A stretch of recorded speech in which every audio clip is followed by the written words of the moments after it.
Knowing that Lord Qi has great experience in cultivating red-winged crows, if he sees it and opposes Bai Xiaoan from taking the mutant red-winged crow, it would be troublesome. Well, that's for sure, bro. That being said, Bai Xiaoan took the risk of making contact in the Red Crow Valley. Then, the magic circle and the mystical document appeared in order to fulfill the contract. After seeing what Bai Xiaoan did, Qi Yanni got so worried. A person with water system, like Bai Xiaoan, should not make a contract with a beast pet inside the Red Crow Valley. In the middle of the contract, the water system inside the body of Bai Xiaoan and the fire system inside the body of the mutant red-winged crow clash with each other. Unfortunately, they're in the Red Crow Valley, which means firepower is increased tremendously. Thus, the fire system of the mutated red-winged crow will dry out the water system inside the body of Bai Xiaoan. The intensity of making a contract inside the Red Crow Valley is so strong to the point that even the Eye of Apocalypse gets triggered, while he suffers from unimaginable pain. The mutant red-winged crow is just chilling out while it feels the power of the Red Crow Valley flow through his body. After the contract got completed, the enhanced fire system from the mutant red-winged crow continued to suck out the water system in the body of Bai Xiaoan. Despite knowing how reckless Bai Xiaoan did, she still admires him for his bravery. Then, she cast her firepower to neutralize the fire system in the body of the mutated red-winged crow and save Bai Xiaoan from a deadly situation. Well, despite her rude facade, she can definitely be kind. When the fire system subsided, Bai Xiaoan fell on his knees to the ground. He feels very tired and extremely hot. Then he thought that making a contract directly with a mutant spiritual beast was extremely dangerous, and it almost sucked him to dry. Little did he know that the very reason was that he had made a contract inside the Red Crow Village, a place that rejects his innate water system. On the other hand, the mutated red-winged crow is just chilling out and is feeling energized. As usual, a newly contracted pet is sent to the royal beast place to live there. Then, of course, as part of their agreement, mutated red-winged crow is given the red flame sparrow core that can boost firepower. Upon entering the royal beast place, mutated red-winged crow is still hugging its red flame sparrow core as if someone will take it away. Besides, the only other pet inside is the giant-scaled fish. Meanwhile, the Eye of Apocalypse declares that the mutated red-winged crow will turn into a cub of the red-winged crow. Due to the effects of Bai Xiaoan's mythical beast place, the mutated red-winged crow will awaken a new talent, Spiritual Fire Body, which classifies as S-Class. Wow! That sounds like a very strong talent. While the mutated red-winged crow stays inside the mythical beast space with its red flame sparrow core, the Eye of Apocalypse approaches it. It somehow hypnotized the mutated red-winged crow to submit itself. The mutated red-winged crow learns its new talent called Spiritual Fire Body. It can greatly reduce the effects of water system attacks and can use the opponent's fire system skills to increase the power of its own fire system skills. Moments later, with the help of the Apocalypse Eye, the mutated red-winged crow uses its new talent for the first time. Then, as it ascends like the flaming sun with bright rays, the giant-scaled fish feels a little scary. Well, who would not be? The water where it stays starts to boil. Mutated red-winged crow, are you trying to cook our cute fishball? Back in the Red Crow Valley, Bai Xiaoan, who feels extremely dehydrated, thanked Qi Yanni for the assistance she gave him while completing the contract with the beast pet. He told her that if in case she needed his help in the future, he would definitely repay her act of kindness. Bai Xiaoan knows that if it were not for the sudden firepower of Qi Yanni, the contract would not have gone so smoothly. Thus, he owes it to her. On the other hand, Qi Yanni blushes after receiving the words of gratitude from Bai Xiaoan. She clarified that she did not do it for him. Qi Yanni also added that if he died inside the Red Crow Valley, the Qi family would receive the blame. Nevertheless, she emphasizes that the Qi family is not afraid of the Bai family. It's just that she does not want to cause unnecessary fighting. After hearing her thoughts, Bai Xiaoan still thanks her for her concern, which makes Qi Yanni feel awkwardly shy. Soon after, the portal opened, and they came out. Lord Bai immediately notices that his grandson is not in the best condition. Bai Xiaoan, on the other hand, told him that there was nothing to worry for, he was just fine. He also told his grandpa that making a contract with his second beast pet took some of his energy. Bro, you better quit lying. You know to yourself that you almost died inside the Red Crow Valley. After hearing what happened, he scolded him for it. Lord Bai explains to Bai Xiaoan that if he is not fully prepared, the life of the pet and the contractor will be endangered. Bai Xiaoan reiterated that he was just fine. He showed his grandpa the second beast pet he contracted with. All of a sudden, the shocked mutated red-winged crow with its red flame sparrow core fell from the portal that Bai Xiaoan opened. As it lands directly on the head of Bai Xiaoan, the mutated red-winged crow looks so completely pissed off by his action. Meanwhile, Lord Bai and Lord Qi are both stunned to see the mutated beast pet. They cannot believe their eyes to see a very rare beast pet. Well, it looks like Bro has made the best decision of his life. Lord Bai realizes why his grandson wants to take the risk for it. Judging from its look, Lord Bai can tell at first sight that this beast pet has an extraordinary aptitude.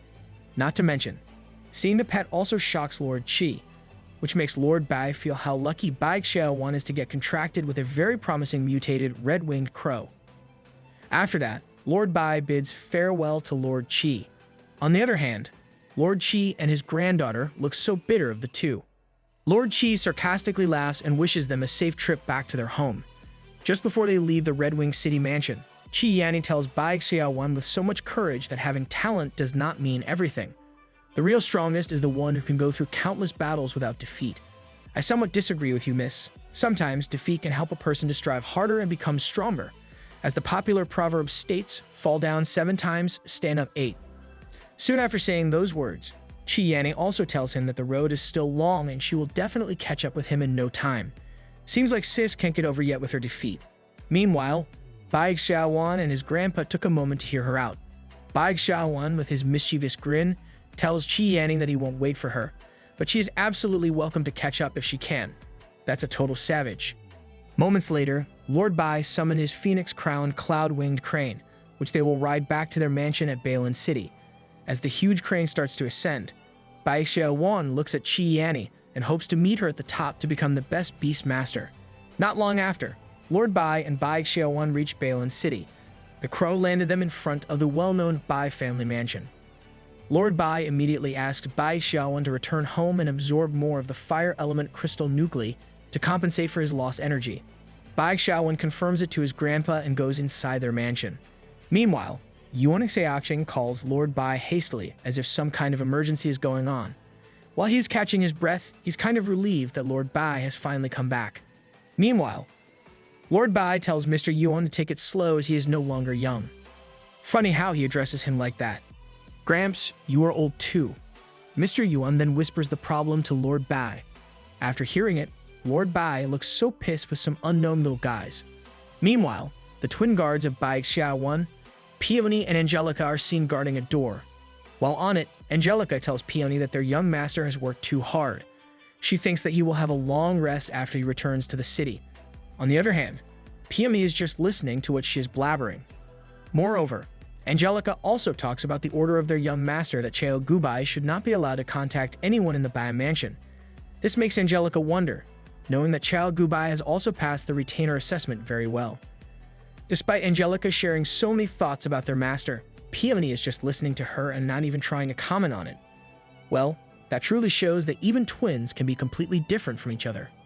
Little do they know, Bai Xiaoan is just listening to their conversation at the back of the door. As Angelica talks about their young master as a domineering president imprisoning lovers, Peony refrains her from blabbering nonsense thoughts about him. Moments later, Bai Xiaoan pours all the necessary ingredients to awaken his new mythical talent. At first, the concoction looks so dark and poisonous. Then, he manually pulverized a green crystal using a mortal and pestle. Not long after, Bai Xiaoan successfully completed the auxiliary materials of the awakening liquid. Therefore, the next step he should do is to refine the main materials. The concoction starts to smell so bad, not to mention, the smell is more sour than the sewer after the rain. Bai Xiaoan then wonders if the Eye of Apocalypse is just deceiving him. After pouring the pulverized green crystal, the dark liquid of the concoction starts to turn into neon green. Along with the color, the smell also changes, for it does not smell that bad anymore. Upon completion, the Eye of Apocalypse shows that he has discovered the awakening original essence. As flashy as he is, he removes his clothes like a model in front of many cameras. Bro, enough of the narcissistic habits. It's so cringy. Bai Xiaoan knows that the tub of concoction is close to tens of billions of Kyushu coins, so he is expecting a lot from it. Well, let's just hope that he won't get disappointed. When he submerges his body in the concoction, Bai Xiaoan looks like he reaches an orgasensor kind of thing. Bro, You look so sus." Nonetheless, he expresses how much cool and relaxing it is for him to take the awakening original essence. His body starts to absorb the effect of the awakening original essence, and from his core, a flow of what seems like blue electricity flows through his bones, all over his body, and even in his brain. All of a sudden, 3 golden chains that look like the chakra chains of the Uzumaki clan appear from his back, which endlessly extend above. That night, a huge lightning flashed across the night sky of Balan City. Then, a drunk man who woke up from the sound of the thunder quickly stood up while he still held the bottle of alcohol in his hands. Clueless of what is happening, the man looks from the window of his house. From where he stands, he is able to see 3 gigantic chains that extend to the heavens. At that moment, the man got weirded out that there was an awakening energy in the inner city. He then thinks that maybe someone has awakened on their own. Even though Bro is tipsy, it seems like he can still think straight. Impressive indeed. However, the man changes his mind and starts to believe that it is impossible to happen. He thinks that the Hall of Awakening is hundreds of kilometers away from the inner city. Moreover, even if someone did awaken on their own, it is impossible for the energy fluctuations to reach the Awakening Hall's energy. Judging from the knowledge of the man, he is definitely not an ordinary citizen of Balan City. Nonetheless, he sits down and calms himself. Then, he drinks his liquor and tells himself that he must have drunk too much to the point that he is having hallucinations. Well, at least bro, you gave us a good commercial break. Meanwhile, the chain has started to deteriorate from the sky and completely disappears from the body of Bai Xiaoan. The next morning, Bai Xiaoan completely absorbed the awakening original essence. From neon green, the water turns light gray. After stretching out his body, a chain-like structure appears on the iris of his eye. As expected, the Eye of Apocalypse reveals it to him. It is called the Chain of Heaven, a triple S-rank command-type skill. Heaven and Earth have spirits. These spirits can reject fusion with other spirits. However, the power of Heaven can forcibly break the barriers between creatures and share the original power of other creatures. Moreover, in its current state, the Chain of Heaven is capable of linking one creature. Wow, that's 100% cooler than I expected. Seeing this, Bai Xiaoan realizes that it can break down the barriers between spirits and share the power of the origin. He laughs so hard, like he won the jackpot at the lottery. Not to mention, one of their housemaids got disturbed after hearing it. Bro, chill out. They might think you are out of your mind. Moments later, Bai Xiaoan thinks of getting someone to experiment on first. Thus, he called Peony to enter the room.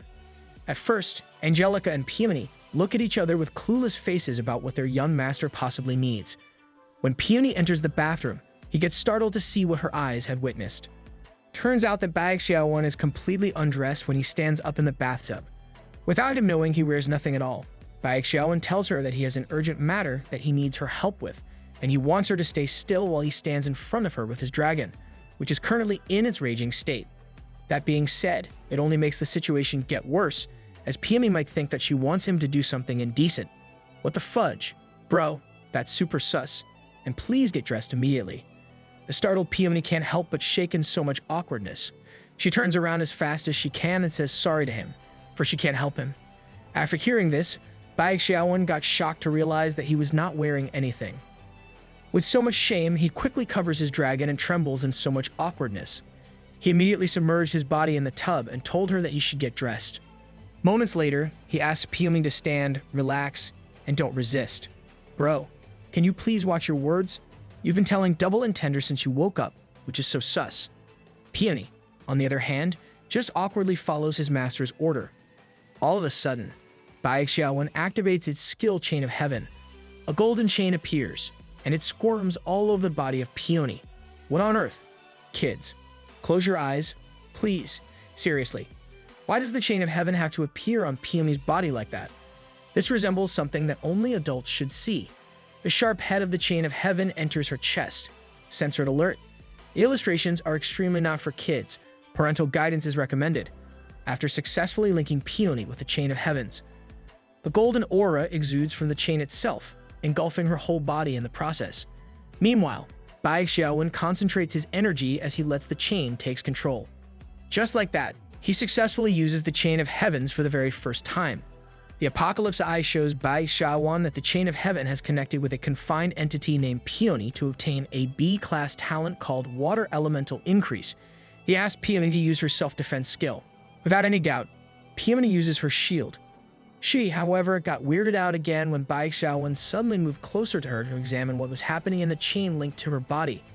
Things get even worse when he looks closely at the chest of Peony, where the sharp head of the chain of heaven is linked. To him, he is just testing out his newly awakened talent, but it's not the same as how Peony perceives things. Bro, make your intentions clear. You're getting very sus. Well, Peony feels extremely awkward about her master's actions. In fact, she wonders what her master is doing and if he really has strange habits from the very start. Poor Peony, she is completely unaware of what is going on. Not long after, Bai Xiaoan orders her to remove the shield, which makes Peony worry about what he will ask her to do next. Moments later, at the Western District, Peony calls her master via phone to inform him that she has already arrived at the location where he asked her to go. Just like that, Bai Xiaoan asks Peony to come back. It seems like he is testing out the extent of how strong the link of the chain is. Meanwhile, Peony can no longer hold back her emotions, so she asks for a pardon and confronts his young master. She told her that his behavior that day was not normal at all. She further explains to him what made her say so. At first, he lets her see him completely naked.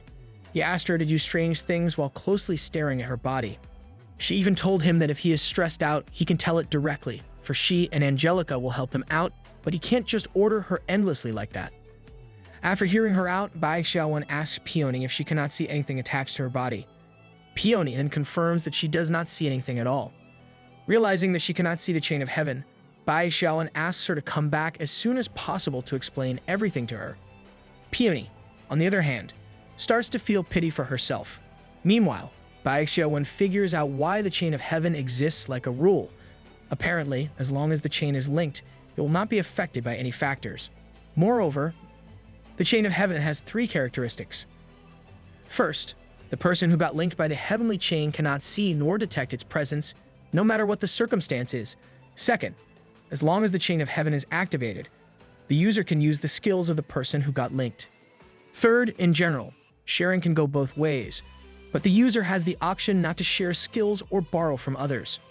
Bai Xiaoan then starts imagining more possibilities with the use of the chain of heaven, having 3 chains linked to 3 different beast masters, including his Apocalypse Eye. He can have 4 royal beast talents right off the bat. Well, that sounds exhilarating, bro. Moments later, Bai Xiaoan visits his royal beast space. Just a few seconds upon arrival, he is shocked to see massive changes inside it. The Eye of Apocalypse has the chain of heaven around it. Moreover, the royal beast space itself has extended out a lot further. 2 terrains have also appeared, the offshore terrain and the volcanic terrain. He then figures out that as he levels up, the terrains in his royal beast space will also evolve and expands. When Bai Xiaoan checks his 2 beast pets, he is shocked to see them fighting. The mutated red-winged crow throws fireballs at the giant-scaled fish. The giant-scaled fish launches its water gun at the mutated red-winged crow. When Bai Xiaoan saw this, he angrily stopped the giant-scaled fish from attacking the mutated red-winged crow. Looks like someone will get reprimanded. Meanwhile, the giant-scaled fish is flustered by what happened and tells Bai Xiaoan that it's not what he thinks it is. Bai Xiaoan, on the other hand, scolds the giant-scaled fish and reminds it that they are partners, brothers who will fight side by side. Therefore, they should not fight each other. With teary eyes, the giant-scaled fish tells Bai Xiaoan that the mutated red-winged crow is the first to attack. The mutated red-winged crow explains that the giant-scaled fish keeps on spraying water, which makes the whole place wet. Moreover, it directly expresses its dislike toward the giant-scaled fish. After hearing out the 2 sides, Bai Xiaoan figures out what's happening. Basically, the giant-scaled fish practices its skills as usual, and the mutated red-winged crow doesn't like the moisture left behind. He figures out what he needs to do. Bai Xiaoan gave the giant-scaled fish a larger training ground since it had outgrown its small pond. That being said, he teleported to the offshore terrain and let the giant-scaled fish dwell in it. Seeing this, the giant-scaled fish excitedly dives into its new home. Moreover, since the offshore terrain is wide, it no longer compresses its size just to fit in. Then, voila, it ascends from the deep water with its huge majestic form. Upon seeing it, Bai Xiaoan realizes how hard it is for him to constantly shrink. On the other hand, Bai Xiaoan gave the mutated red-winged crow a place where it could grow its power tremendously, so he teleported to the volcanic terrain, where the phoenix fire sycamore is. According to the Apocalypse Eye, this tree is home to god-level spirit beast, the phoenix, When it is in nirvana and is stained in its blood, the bloodstained tree can enhance the talents of the fire elementals. That sounds so cool. Besides, Bai Xiaoan knows that volcanoes are better habitats for beast pets with fire system. Moments later, Bai Xiaoan saw that the red flame sparrow core had some parts detached. Apparently, fire elementals benefit from high energy, which can quickly replenish the firebird's lacking reserves. Not long after, Bai Xiaoan finds out the truth behind the detached parts of the red flame sparrow core. It turns out that the mutated red-winged crow intentionally removes them to make the crystal its own nest. Why am I not surprised that this prideful bird did that? Bai Xiaoan asked the mutated red-winged crow if he is practicing his skills. It can't answer the question directly. Instead, his beast pet answers with so much pride that it is going to become as brilliant and as radiant as the sun. After listening to the answer of his boasting beast pet, Bai Xiaoan asked it to use the flames of the sun to smash a boulder. Carrying its pride, the mutated red-winged crow flies and releases a strong burst of fire. Its fire is so hot, and it extremely burns the boulder. However, when the flame subsided, Bai Xiaoan saw that only a tiny part of the boulder was removed. Not knowing this, the mutated red-winged crow boasts about how powerful it is. Bai Xiaoan then offers to rein his beast pet. He promises to him that its strength will soar up high under his guidance. As savage as it is, the mutated red-winged crow tells him that there is no need to train, for it is destined to be greater than the sun itself. My goodness, this little bird is really something. On the other hand, Bai Xiaoan knew that this would happen, so he prepared something that his beast pet could not resist. As soon as the mutated red-winged crow saw the king's level crystal core, its eyes shimmered like crystals. Immediately, he flew to grab it, but Bai Xiaoan did not plan to easily give it to him. He then raises a bet between them, to which his beast pet immediately agrees. In their bet, if Bai Xiaoan wins, it will follow his training method. On the other hand, if the mutated red-winged crow wins, it will receive the king's level crystal core. Deep inside, the mutated red-winged crow thinks that Bai Xiaoan is so stupid that it will surely win no matter what the outcome will be. Well, little bird, it is truly a win-win situation for you. That being said, the mutated red-winged crow accepted the deal. Bai Xiaoan explains to his beast pet that they need to condense the energy when releasing a skill. If the energy is compressed, the quality of the skills is improved and the destructive power will be stronger. The mutated red-winged crow wonders if what he is talking about is true, so it watches him cast a concentrated water ball. Bai Xiaoan manages to destroy the rock boulder that his beast pet recently burned. The mutated red-winged crow got extremely shocked to see that Bai Xiaoan's small water ball was much more powerful than its big fireball. Little did it know that it was all according to his master's plan. The rock has just been burned by his beast pet's high-temperature flame, so when it gets stimulated with cold water, it will obviously be destroyed. Nice trick you got there, bro. Moments later, the mutated red-winged crow imitates its master's technique. First, it accumulates a huge amount of fire energy and condenses it into a tiny fireball. Then, it releases it like a strong, devastating laser flame, which destroys everything it passes through. Bai Xiaoan is extremely shocked to see how fast his beast pet learns and how destructive its power is. At that moment, Bai Xiaoan realizes that the mutated red-winged crow's talent is really high. Thus, with a little bit of help to comprehend its power, its skills will surely be upgraded to the realm of success. Bai Xiaoan starts to gain his beast pet's trust. He reassures the mutated red-winged crow that following his method will help it grow faster. Meanwhile, his beast pet is happy to know its power will increase tremendously. That being said, Bai Xiaoan wins the bet. Moments later, when Bai Xiaoan gets home, he sees his sister and his cousin fooling around while eating at the dining table. Not long after, the two notice their brother's arrival. Bai Xiaoan approaches them and asks his sister the whereabouts of his mom, dad, and grandpa.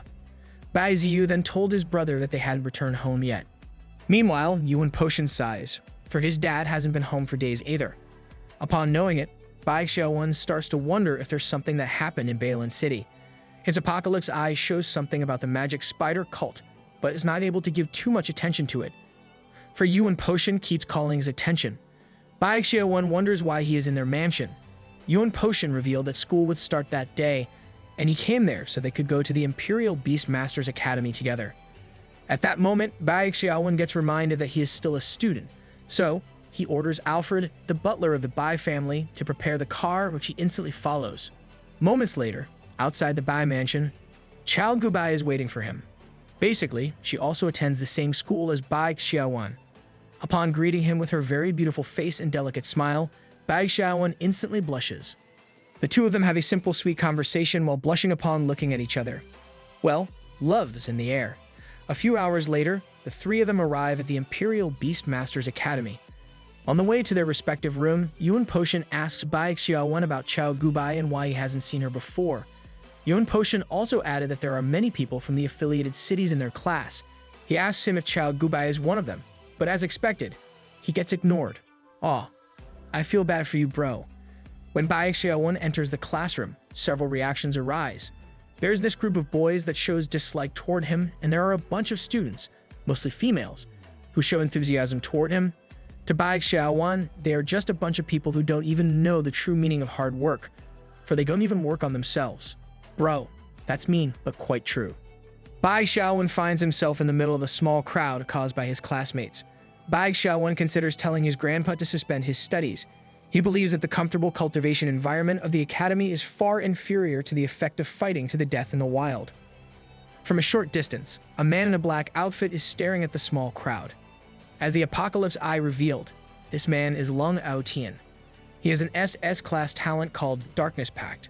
Moreover, he belongs to the uncouth realm with no record of any contracted beast. One of his student minions tells him that the man in the crowd is the main city's leader and the Lord's grandson. He also assumes that Bai Xiaoan was made in the academy due to his connections. Not to mention, he said that Bai Xiaoan looks like a silver pooter head. This full bangs guy surely has a lot to comment about other people. A burning aura starts oozing out of his body. As expected, Bai Xiaoan notices it and confronts him right off the bat. The two of them face each other with tremendous levels of dislike toward each other. Bai Xiaoan learns from the Apocalypse Eye that he has a pretty good talent, but he doesn't have any beast pets in his possession, which makes him far behind his level. Out of nowhere, Chao Gubai halts their intense face-off. Then she told Lung Aotian to stop his unreasonable fighting. Instantly, Lung Aotian gets stunned by the natural beauty of Chao Gubai. Looks like another incident of love at first sight. Lung Aotian then apologizes for his behavior, which shocks his student minions. All of a sudden, from the doorway, a girl calls his attention and reminds him of the promise they had made before. Well, judging from the silhouette, we know that this girl is Feng Qianyu. Feng Qianyu challenges Bai Xiaoan into a beast battle. Bai Xiaoan then finds the situation a better opportunity to open up the eyes of his classmates. That being said, he accepted the beast battle challenge. They both agreed to use the school ground as their battle area. Feng Qianyu told him that she had been training for 2 months for their most awaited face-off. They both head to the battleground. As expected, their classmates will find this very interesting, so they follow them to watch their beast battle. Meanwhile, the group Lung Aotian finds this a great opportunity to witness the strength of the students in Bailin City. Moreover, they think that the two have a bit of enmity to the point that they want to engage in beast battle just to settle things down. Moments later, the two position themselves in the Academy Beast Battleground. Bai Xiaoan told her to start it already as he didn't want to prolong the fight. Upon hearing that, Feng Qianyu declares to defeat him in front of everyone. Feng Qianyu accumulates the fire energy and summons his beast pet. Apparently, whenever she summons her beast pet, a pair of blazing wings appear from her back. Well, that looks insane. Behold, the purple grenadier with fire system. It belongs to the primary black iron realm, and it has an S-class talent called Phoenix Cry. Moreover, it qualifies as primary amethyst with 4 signature skills: Astonishing Phoenix, Song in Purple Grade, Smoke Impact, The Burning Fire, and Raging Fire, all in Blue Grade. According to the Apocalypse Eye, it is a bird-type spiritual beast from the original world. It is said to have a trace of the blood of the Phoenix clan, which can exude Phoenix power and give the enemy a strong shock. Totally and definitely a good catch. Upon seeing the rare beast pet, Bai Xiaoan starts to think that the Feng family also has a lot of secrets. Feng Qianyu expresses how proud she is of her beast pet. She even boasts that her pet is something he never had seen before. All of a sudden, Bai Xiaoan praises the Feng family and eventually reveals the information about her beast pet, which shocks her very much. However, Bai Xiaoan reiterated that the result of the battle would stay the same. Meanwhile, Feng Qianyu wonders how he was able to see through the identity of her beast pet. She is madly triggered when Bai Xiaoan tells her to hurry up before he summons his beast pet and ends the fight. Feng Qianyu orders her beast pet to discharge a raging fire toward Bai Xiaoan. Having the experience to fight Qi Yanni's two formidable bird-type beast pets with fire system, dodging the fire attack from the same beast type has become quite easy for him. The purple grenadier accumulates a huge amount of fire energy it casts its skill called the Burning Fire. This attack causes a huge amount of fire that engulfs Bai Xiaoan. Everyone in the audience got astonished to see that highly powerful fire attack. Meanwhile, Lung Aotian wonders if the winner has already been decided after that attack. However, everyone got even more surprised to see Bai Xiaoan completely unharmed from that massive attack. With just one wing from his hand, the flame disappears. After that, Bai Xiaoan asks her if that is the best she can do. Lung Aotian is just listening to the people from the audience who cannot hide their admiration for the two.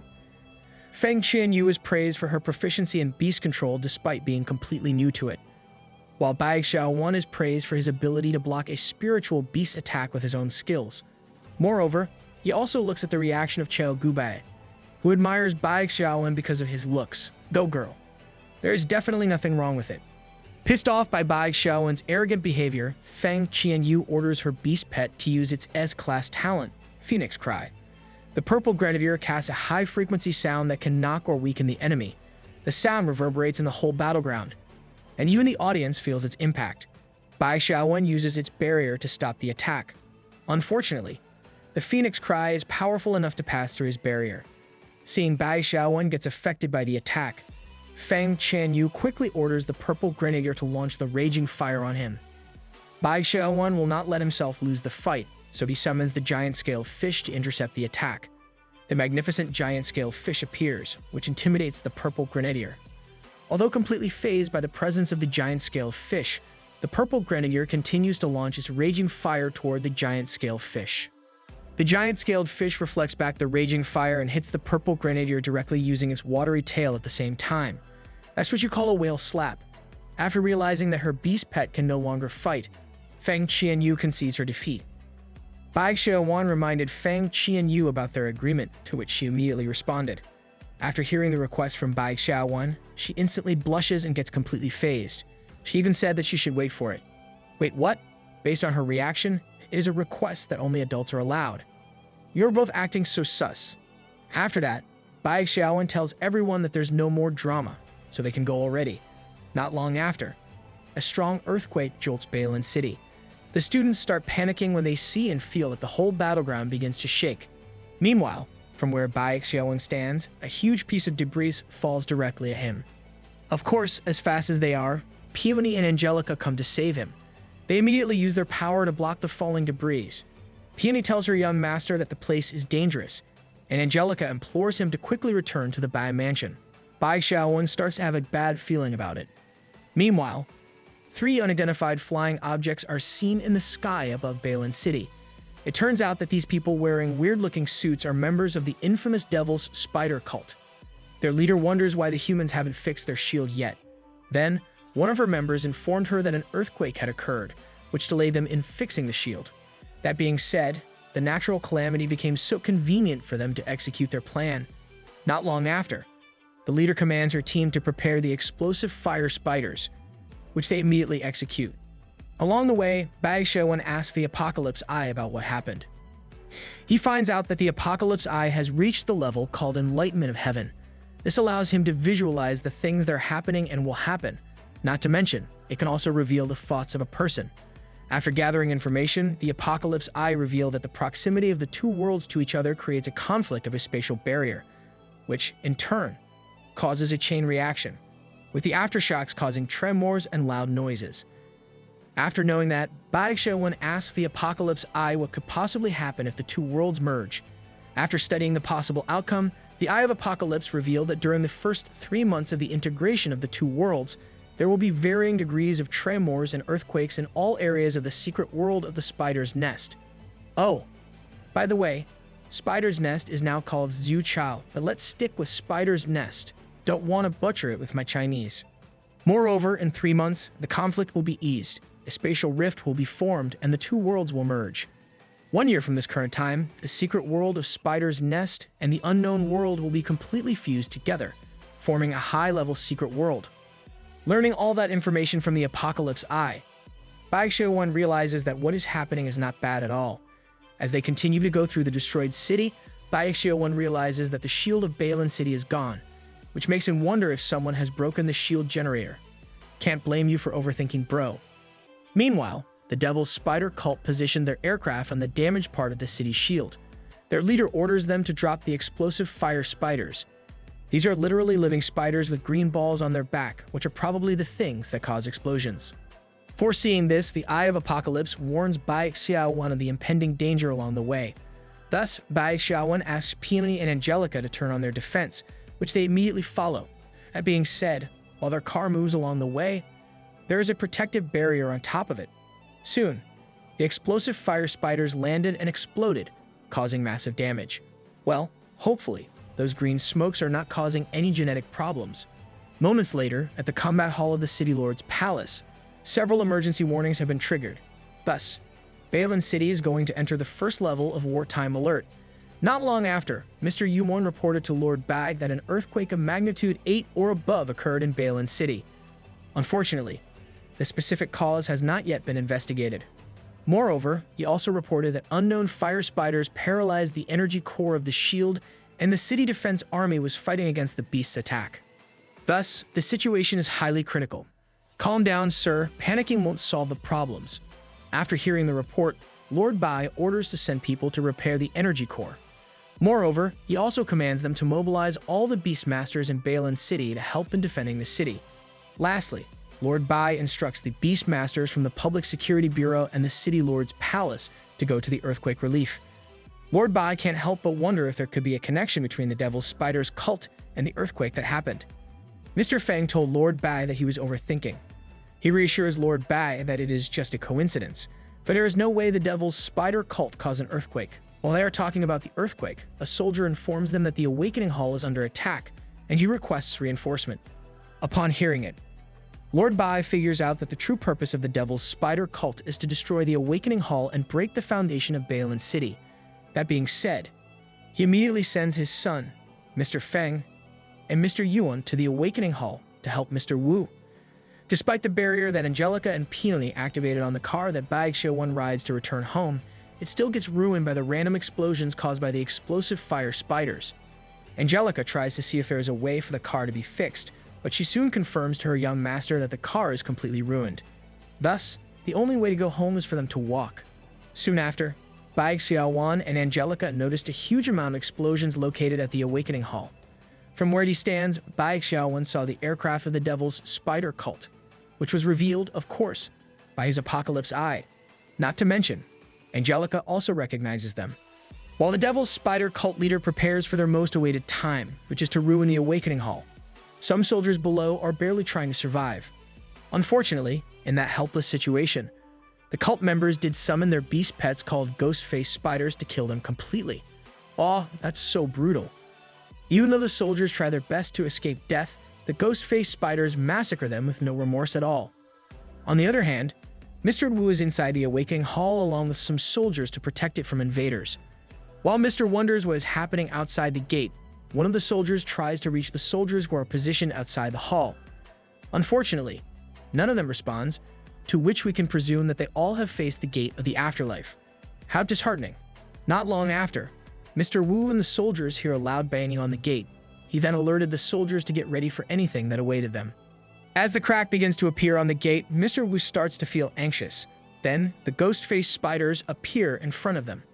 In spite of their anticipations about the impending attacks, the soldiers still died from the attacks of the ghost-faced spiders. Realizing that their shield doesn't work, Mr. Wu summons his beast pet, Shishi. Whoa, what a cool-looking beast. It quite resembles a unicorn, but with crystals all over its body. The horn is made up of crystals, and the crystals around its neck quite resemble that of the lion's. To top it all, summoning this beast pet also grants Mr. Wu a crystal lance that he can use for battling. Isn't that cool? Well, it is also good to take note that Mr. Wu calls his beast pet Huji. So, let's refer to it as Huji to simplify things. Not long after summoning his beast pet, Mr. Wu commands all the soldiers to put up the shield wall, which they immediately execute. From that, a human-created shield, he created a much stronger shield that is made up of crystals. This is, of course, made possible with the help of his beast pet, Huji. Mr. Wu plans to hold the core until reinforcements arrive. Nice strategy, Mr. Wu. After setting the formidable barrier, Mr. Wu told the soldier to be careful and to fight hard. Just stall the enemy until the supporting unit comes. Mr. Wu feels unhappy about what is happening, for he already plans to retire. Well, for how many years? No one has ever tried to violate the Awakening Hall. That being said, the situation puts so much pressure on him. To boost their morale, the soldiers shouted not to give up for the sake of Balan City. This, however, triggers the ghost-faced spiders, and they start to go berserk. All of a sudden, the form of the ghost-faced spiders changes. Their feet transform into wheels, which give them faster movement. They increase their speed to create a stronger impact that will destroy the crystallized wall. Then again, a loud banging is heard outside the crystal barrier. Little by little, they manage to break through the crystal barrier. When they have created a huge hole in the barrier, the ghost-faced spider uses its super spider silk to stick it to the soldiers' shields. With all of its might, the ghost-faced spider forcefully pulled it out.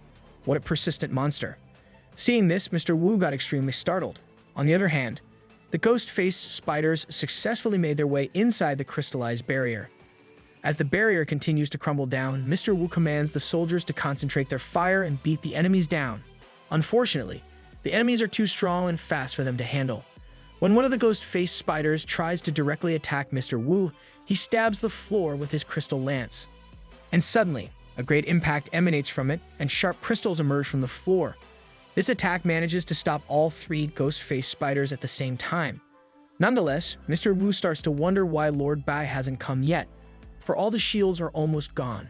Even though the attack stopped the ghost-faced spiders, this is not the end of their plan. All of a sudden, the body of the ghost-faced spider opens, and from this opening emerges the members of the Devil's Spider Cult. It turns out that the cult members have the ability to merge themselves with their spider beast pets. Wow, that is definitely something unheard of. Once again, Mr. Wu got extremely shocked to find out that there was someone inside the spider's body. Then, the leader of the cult declares that they have invaded their world, and they have to accept the sanctions for it. They pull out their enhanced crossbows with explosive arrows to annihilate their enemies. After causing a massive explosion, Mr. Wu uses his own barrier to protect his beast pet and himself from it. Meanwhile, the members of the cult, along with their leader, pulled out their daggers to kill those who survived the explosion. One by one, the soldiers are falling lifeless on the floor. Even if they try to retaliate by showering them with bullets, they still cannot kill, not even one of them. When the leader of the Devil's Spider Cult tries to kill a soldier who is desperately fighting for his life, Mr. Wu activates his power and blocks the deadly attack. The leader of the cult swiftly retreated. Meanwhile, Mr. Wu orders those who are still alive to take the wounded and retreat first. That being said, the only ones capable of battling inside the Awakening Hall are Mr. Wu and his beast pet. Mr. Wu did not waste any time, and he commanded his beast pet to use its special skill called Crystal Space. All of a sudden, the area got showered with sharp crystals, forming an enclosure that trapped the three invaders along with Mr. Wu. So that's it. Well, shouldn't it be called Mr. Wu's Space? The leader of the Devil's Spider Cult asks Mr. Wu what he is fighting for. Considering he is about to retire, Mr. Wu, on the other hand, tells her that she cannot understand what he is fighting for. Hearing that, the leader commands her two minions to capture him and bring him to her. One of them engages with Mr. Wu, while the other one engages with Hu Ji. As they skillfully exchange blows and strikes, the leader is already targeting his beast pet with her crossbow. Suddenly, Mr. Wu felt a strong force from behind. He became instantly distressed when he realized where the bow was pointed. Mr. Wu boosted the power of his beast pet to win against its enemy. He uses his own power to erect an earth barrier to block the arrow as quickly as possible. That's what you call perfect timing, sir. Using his crystallized lance, he initiated an attack that made his enemy step back. On the other hand, as the Kuji went buffed, it quickly overpowered its enemy, making her run away. Unfortunately, it's not the best day for the invader as she got outran by Hu Ji. Upon reaching its enemy, Hu Ji hit her using its crystal horn. The impact of the attack is so strong as it is buffed, and the horn oozes with extreme magical power, which sends the invader flying through midair. Seeing this, their leader got pissed off. However, before she can even fire another at the rampaging beast pet, Mr. Wu has already changed the form of his lance into a whip-like weapon. He then didn't waste any more time, and he struck the crossbow in possession of the enemy, successfully destroying it in the process. Wow, looks like Mr. Wu has a lot of surprises too. Meanwhile, the other invader uses her sickle-like weapon to kill Mr. Wu. Luckily, Mr. Wu sees her approaching, and he successfully casts his shield just right in time. That was close. While Mr. Wu is blocking the attack, he has successfully changed the form of his weapon into a big sword. The enemy continues to attack with the intention of breaking the barrier. Mr. Wu, on the other hand, is just letting her enemy become wild and breaking his shield. During these consecutive attacks, Mr. Wu is just smirking, which means he has a plan waiting to be executed. So, when he got the perfect chance, he removed the barrier instantly, making her enemy lose balance. He pierces her enemy with his gigantic sword that extends endlessly. That being said, the only remaining enemy is the leader. Moments later, Mr. Wu tells her that over the past years, they have not changed at all. He declares under his name that as long as he is in charge of that place, the Devil's Spider cult can never lay a finger on the Awakening Core. The leader is completely pissed off by what Mr. Wu has said, thus uses her green sword and attacks her enemy. Just merely unsheathing her sword already produces a strong pressure. Sounds like a very strong sword in her arsenal. With just one strike, she totally destroyed Mr. Wu's 5-elemental sword. Mr. Wu, on the other hand, can't process the idea that his sword, which is made with earth, mountain, wind, thunder, and wood, has just been completely destroyed in one strike. Not to mention, those 5 elements are mutually exclusive and restrain each other. The leader finds that moment as the perfect chance to end the life of Mr. Wu. Luckily, Hu Ji is there to save the day. After the enemy stepped back for a moment, Mr. Wu allowed his beast pet to unleash his power. Hu Ji's crystal barrier was erected from the floor. However, the leader managed to jump outside before the crystal barrier was formed. She throws 3 kunai bombs into the crystal enclosure.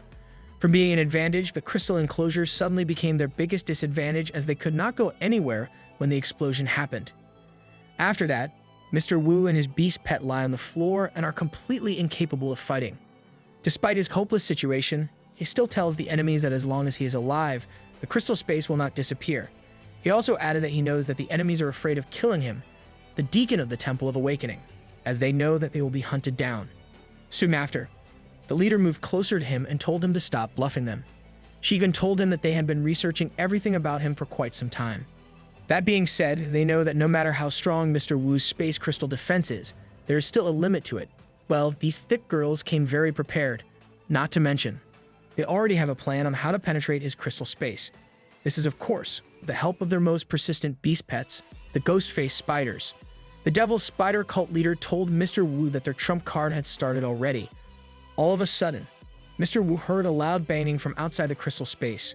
Soon, cracks appear from all around the crystal space barrier. Thus, Mr. Wu cannot do anything but accept his bitter defeat. When he is about to be killed by the leader of the spider cult, he thinks of Lord Bai and feels sorry for not being able to fulfill his duty. While waiting for his impending death, a giant gorilla beast pet with a surge of lightning all over its body appears. It looks like it is completely pissed off and it went berserk in destroying the crystal barrier. Upon seeing this monster, the leader of the cult got completely dumbfounded.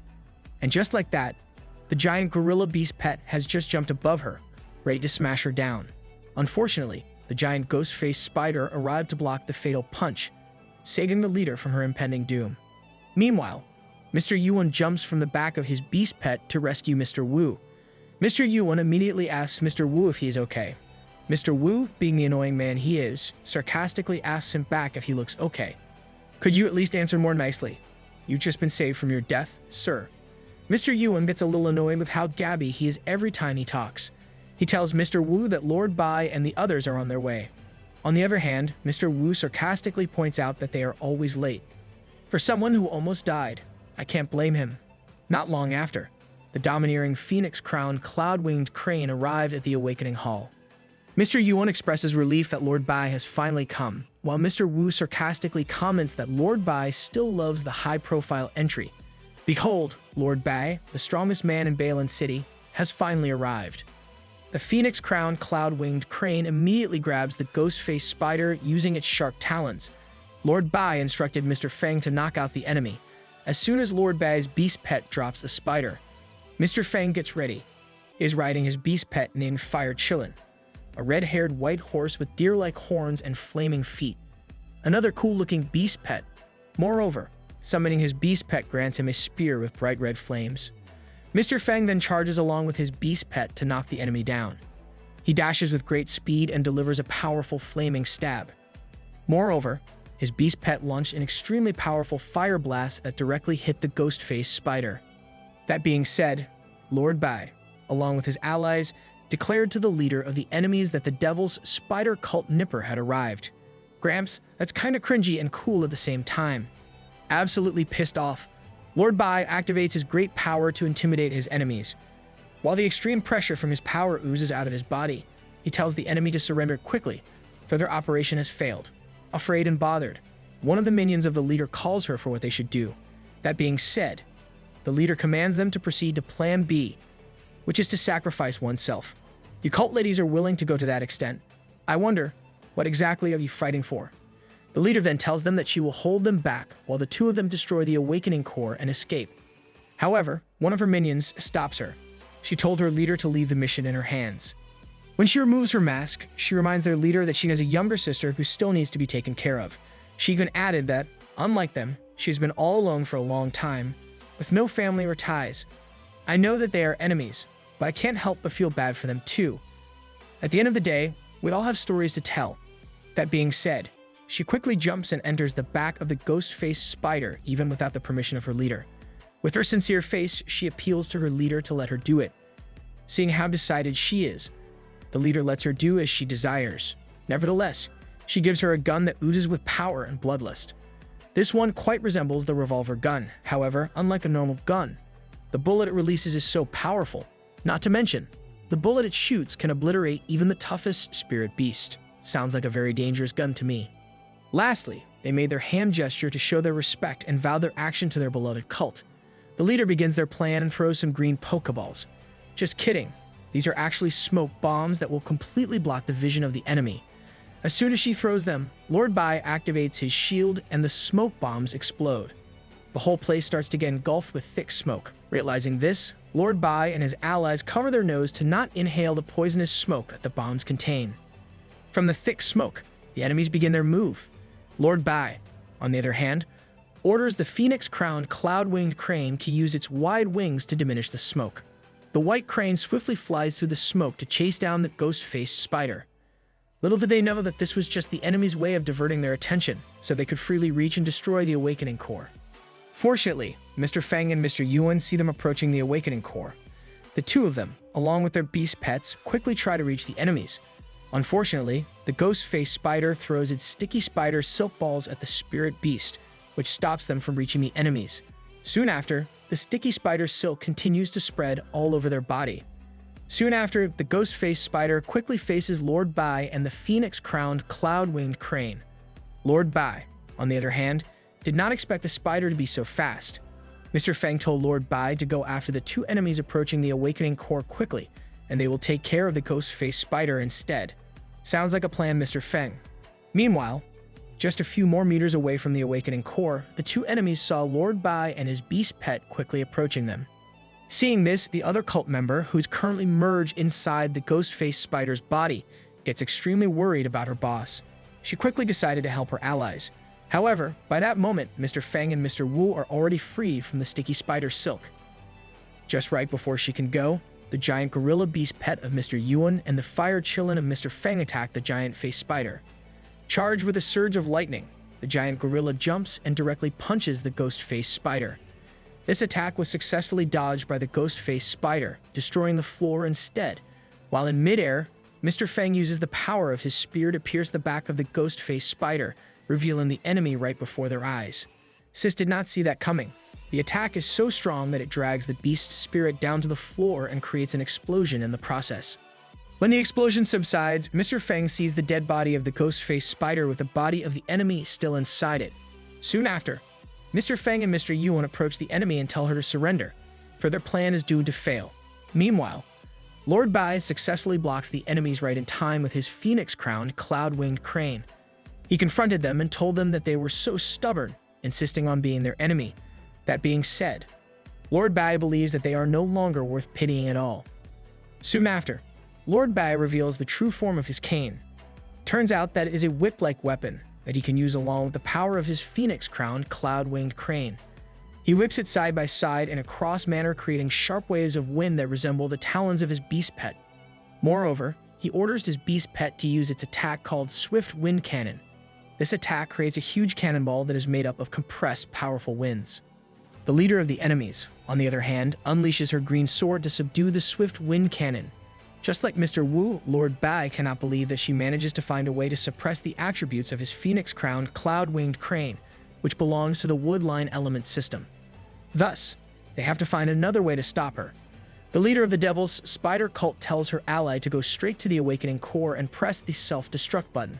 She, on the other hand, covers her from their enemies. The two invaders execute their plan to attack Lord Bai together. The leader tried her best to get all the attention of Lord Bai. This gave her ally a chance to slip away from him. Their plan, however, was immediately realized by Lord Bai. That being said, he orders his phoenix-crowned, cloud-winged crane to stop the other invader. The invader throws her sickle-like weapon on the ceiling with her spiritual power attached to it. When the beast pet of Mr. Bai stomps her with its talons, she lets herself get pulled by her spiritual power, escaping the attack of the beast pet. From her position on the ceiling, she swings her body to escape the phoenix-crowned, cloud-winged crane, throws another one of her sickles with her spiritual power, and manages to attach it to the Awakening Core. What a clever lady. With all of her might, she skillfully maneuvers her body in mid-air to reach the Awakening Core. Oops, Mikasa is shaking. Lord Bai saw her and got extremely frightened. It was at this moment he knew he had messed up. The girl stands in front of the Awakening Core and uses her power to undo the final barrier, which she immediately succeeds.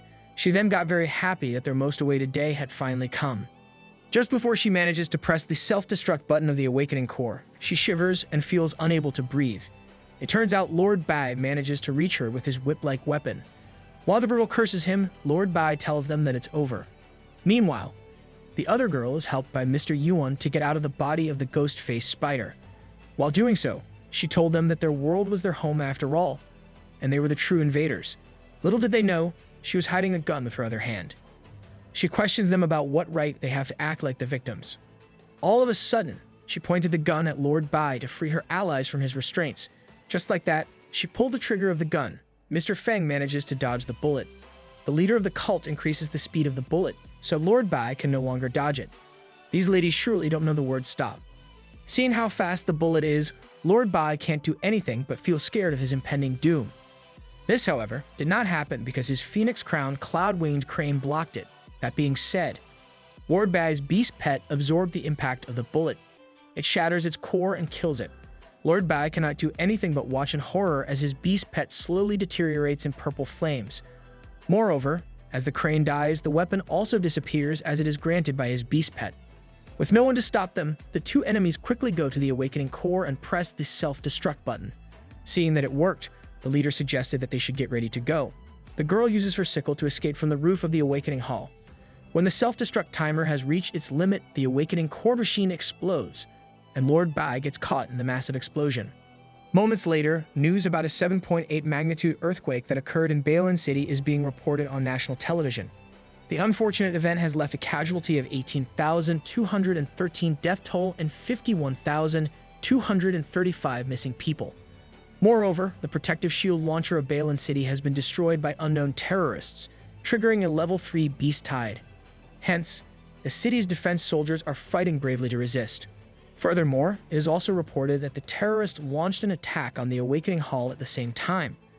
Lord Bai Jingcheng, on the other hand, personally led the officers and soldiers from various departments to counterattack the terrorists.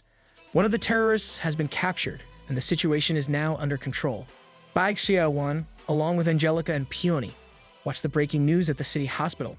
Thus, after hearing it, he cannot help but worry about his grandpa. As the news continues, Bai Xiaoan's father gives a statement regarding the attack. Meanwhile, people from the hospital started to get stressed out as the number of injured people continued to increase. Meanwhile, Mr. Bai assures the public that they will definitely overcome that difficult situation. Bai Xiaoan saw soldiers rushing to put an injured person in the hospital's emergency room. Back to the live screen, Mr. Bai reassures their dear citizen that in Bailan City, they have excellent soldiers who serve the people. They are on the front lines of earthquake relief and rescue. Bai Xiaoan can't help but feels bad for the soldier who is crying in agony due to his severe injuries. He can't even say a word while watching the despair of other people. When he passed through the emergency room, he saw the severely injured soldier who happened to get amputated by the unfortunate situation. He is told by his comrades to hold on for a little longer. for the doctor is coming. Seeing the soldiers hold their hands, Bai Xiaoan gets reminded of his previous life as a soldier named Bai Xiaoan. He remembers the time when he returned to help his captain, who did not really expect him to come all the way to the dangerous area just to save him. Well, that's why we should never judge a book by its cover. Meanwhile, Bai Xiaoan looks at his captain with so much compassion. His captain revealed to him that he did not expect much from a brat like him before because he thought that he was just a heartless person. The captain even told Bai Xiaoan that he had surprised him so much and then put the headgear on Bai Xiaoan's head. In his last breath, he expressed his regrets to Bai Xiaoan and said that if he could only turn back time,